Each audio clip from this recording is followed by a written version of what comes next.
Hello students, now I am Iqbal here in biology again. Today we will discuss here the topic adaptive radiation. Okay, so in this topic, in adaptive radiation, what happened कि evolution of different species starting from a point radiating to different geographical area. क्या होता है? This is the mechanism of evolution of different species. Different तरह की species का formation किस तरह से होगा, you have to understand here. तो क्या होता है कि डिफरेंट तरह के एनवायरनमेंट में पहुंचने पर जैसे जैसे हमारा एनवायरनमेंट चेंज होता है, जैसे जैसे हमारा हैबिटेट चेंज होता है, तो हमें वहां पर सर्वाइव कराने के लिए अपने आप को चेंज करना होता है.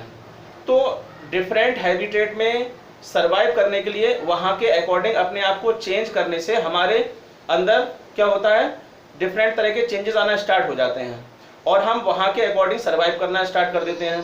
तो दिस मीन टू से कि कोई भी पार्टिकुलर ऑर्गेनिज्म है तो वो वहाँ के एनवायरनमेंट के अकॉर्डिंग अपने आप को चेंज करने की वजह से पहले से बहुत ज़्यादा चेंज हो जाएगा.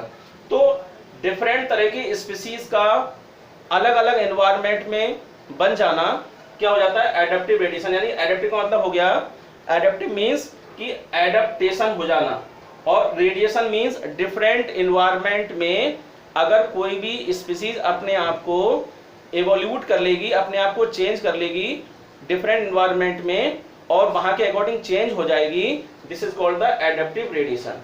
Evolution of different species starting from a point radiating to different geographical area. For example, you can understand very well.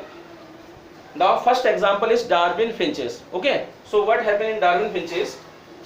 Darwin finches का मतलब हो गया कि Darwin is the name of the philosopher. Okay, so what happened in here? Original seed eating birds. ठीक है, क्या होता है इसके डार्विन के अकॉर्डिंग सबसे पहले उन्होंने Galapagos island. Okay, so you should have to mention here Galapagos island.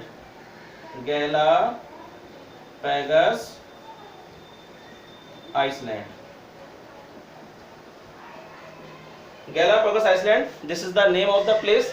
Galapagos island पर क्या हुआ, उन्होंने कुछ बर्ड्स को ऑब्जर्व किया. तो वहां पर जो रहने वाली बर्ड्स थी उनसे जो जनरेशन बनी, जो उनकी जो ऑफस्प्रिंग्स थे, वो उसी आइसलैंड पर अलग अलग एरिया में पहुंच गए, क्योंकि वहां पर उनके अकॉर्डिंग फूड की जब कमी होने लगी तो उनकी जो जनरेशन थी किसकी, ओरिजिनल जो सीड को खाने वाली बर्ड्स थी, सीड को खाने वाली जो बर्ड्स थी उनकी जनरेशन उसी आइसलैंड पर डिफरेंट एरिया में मूव करने लगी, क्योंकि वहां पर उस समय फूड की कमी होने लगी थी. तो कुछ बर्ड्स ऐसी जगह पर पहुंच गए जहां पर केवल इंसेक्ट्स थे, और कुछ बर्ड्स इनकी जनरेशन ऐसी जगह पर पहुंच गई जहां पर केवल वेजिटेटिव पार्ट्स, जो लीव्स के पार्ट्स थे, जो प्लांट्स के पार्ट्स थे, वो प्रेजेंट थे. तो वहां पर फिर क्या हुआ, तो ऐसी बर्ड्स जो इंसेक्ट्स वाले एरिया में पहुंच गई तो दे वर नोन एज इंसेक्टिवोरस, और कुछ बर्ड्स ऐसी थी जो ऐसे एरिया में पहुंच गई जहां पर केवल प्लांट्स के पार्ट्स ही थे, दे बिकेम द वेजिटेरियन. और उनकी जो बीक थी, जो चोंच थी, उनमें भी उसी तरह के उनके जो शेप थे वो डिफरेंट होने लगे.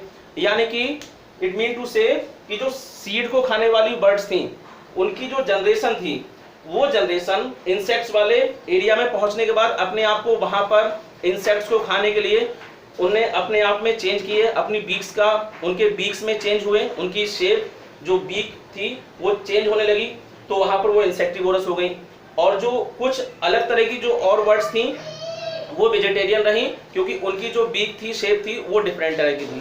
ठीक है, तो इस तरह से क्या हुआ, दो तरह की स्पीसीज का फॉर्मेशन हो गया.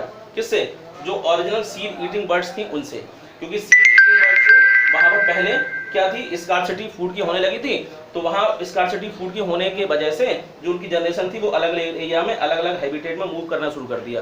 तो जिस हैबिटेट में इंसेक्ट्स थे इंसेक्टिवोरस हो गई, और जिस हैबिटेट्स में केवल वेजिटेटिव पार्ट्स थे वो वेजिटेरियन हो गए. ओके, नेक्स्ट है आपका other example is Australian marsupials. Okay, it mean to say Australian marsupials developed from a ancestral stock. आप यहाँ पर देख सकते हैं एंसेस्ट्रल स्टॉक का मतलब ये कि बहुत सारे मार्सुपियल्स एक जगह थे, लेकिन जैसे जैसे वहां उस प्लेस में जहां पर बहुत सारे एंसेस्टर थे उनके मार्सुपियल्स के, वहां पर बहुत सारे एनवायरनमेंट में चेंज होने की वजह से वहाँ पर स्कार्सिटी होने लगी फूड की, तो वहाँ से बहुत सारे जो स्पीसीज थी, जो उनकी जनरेशन थी, वो अलग अलग एरिया में मूव करने लगी, और अलग अलग एरिया में मूव करने की वजह से वहाँ के अकॉर्डिंग अपने आप को चेंज करना शुरू कर दिया, जिसकी वजह से क्या हुआ कि जितने भी मार्सुपियल्स थे वो सब डिफरेंट हो गए। जैसे यहाँ के जो मार्सुपियल्स थे कुछ डी प्लेस पर पहुंच गए, कुछ ई प्लेस पर पहुंच गए, कुछ एफ प्लेस पर, तो अलग अलग एरिया में पहुंचने के बाद उन्होंने अपने आप को चेंज कर लिया, तो जिससे कि ऑस्ट्रेलियन मार्सुपियल्स डिफरेंट तरह के वहां पर डेवलप होना शुरू हो गए। तो this is all about the adaptive radiation. Okay.